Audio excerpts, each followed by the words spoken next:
I have the pleasure here to be with Bob Stuart, and we've talked about the format war before.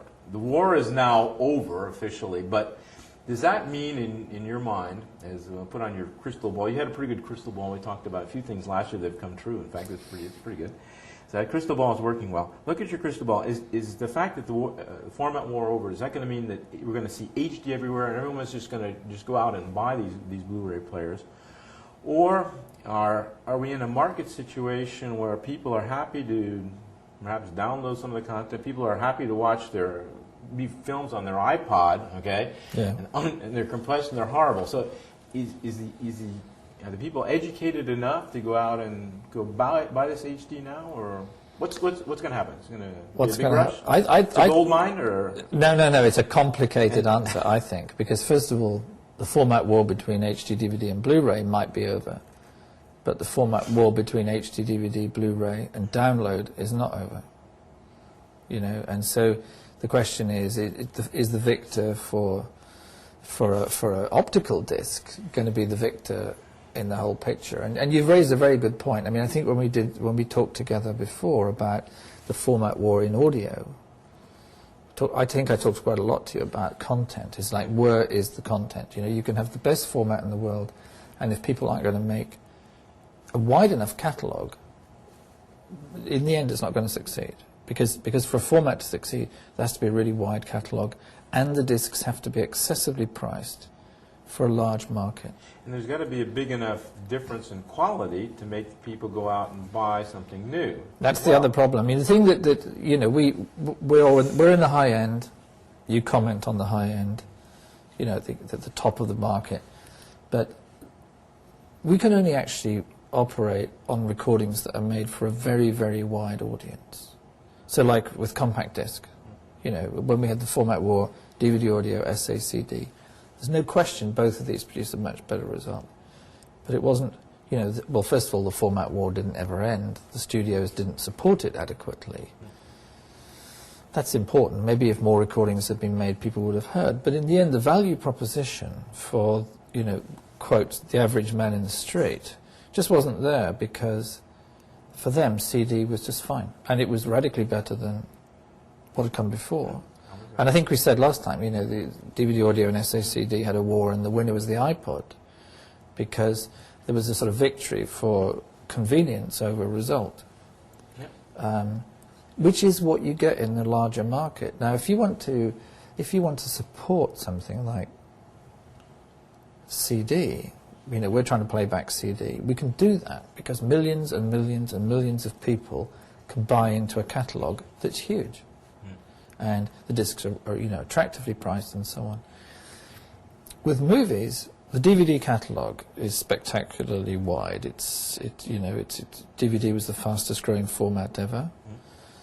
And to me, I'm still not convinced that a large mass of people will go out and pay more for a high resolution disc or to change their player, particularly for movies.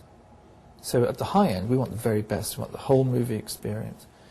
But a lot of people watch a movie just once, you know, and so the amount you pay for it is a factor. You don't, if you've got a favourite piece of music, you listen to it again and again and again. But with a movie, how many times can you watch a movie? Your favourite movie, maybe you watch it 12 times in your lifetime, you know. But it's not the same thing. And so buying the content, I believe, for video is somewhat different than for audio. With music, you want. Personally, I think you want to own the music, in a sense. Whereas with movies, I think that there are many other models for delivery. You know, you could download from a satellite or a movie on demand. And if you can get high definition on demand, why would you buy a disc?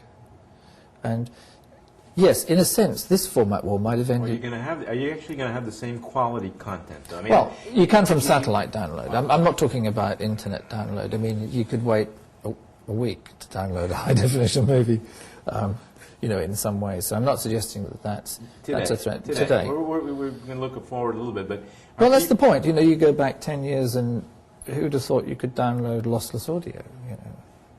So these things change, but if there's not enough people buying the discs to build a very, very big catalogue, and for the catalogue to be successful, then the format won't be successful, and that's the problem. So is there going to be a rush to Blu-ray?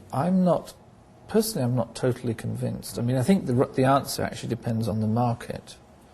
In America, high-definition broadcast exists. A lot of people have high-definition. HD was quite a lot better than NTSC.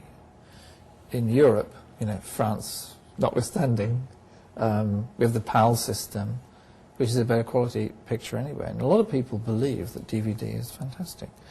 It's so much, it's good enough. And like you say, there's the whole issue of if part of the market's going to buy the content as an iPod download and part of it's going to buy it as a DVD, it just means there's a smaller market for Blu-ray, which means in the end it's a problem for the studios to make the full catalogue available. Well, or make the quality differential big enough that people will buy it. Or you've seen it. If you've got a clean DVD and you do an upscaling job on it, the picture quality is extraordinary, and we've done it again and again with our projector and video processes. We look at the high definition disc and we look at the upscale DVD, and the difference is there, but the difference is not. And you've got an educated eye, and that's the other thing that I think the problem with the market is when you see it in an ideal condition like you do, when you do your presentation, when you do it in your studio, you can test it, and you've got an educated eye to see the difference. But is the normal consumer actually, is he being educated well enough to see that difference and appreciate the difference between full HD and I don't think so, because if they were, then there wouldn't be so many bad pictures in TV shops, right? Yeah. I mean, you just have to go to a place that sells a lot of televisions, even really good places. And pictures are actually pretty depressing quite a lot of the times. So, people think it's wonderful, but actually what they like is it's thin and it's convenient, So it sounds like I'm against high definition video, which I'm not. I'm just not sure that it's going to take off. It's convenient now that there's only one thing to think about, that it's not HD DVD or Blu-ray. But like happened last time, two high-definition formats with a marginal proposition had a war, and the iPod won. It may be that what we're going to see is just diffusion, that people will get their movies in so many different ways. They'll buy high-definition Blu-ray, they'll buy DVD, they'll buy downloads for their iPod, they'll have movie on demand from their cable company, satellite.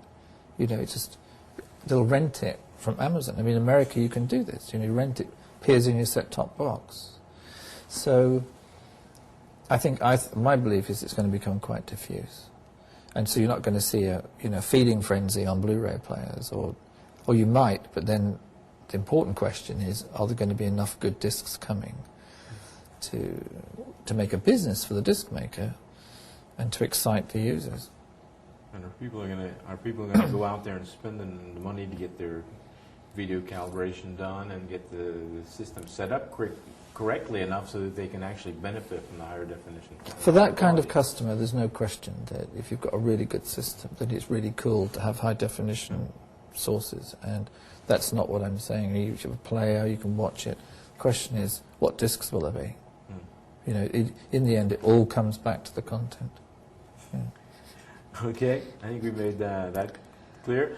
We're looking forward to seeing you again and doing a little sequel to this in about 4 or 5 months. I think we've got something new. Absolutely. We talked about a little bit. We'll take this story another step forward. Take a story another step forward. All right. Thank you very much. It's been a real pleasure. Thank you. Thank you. Bye.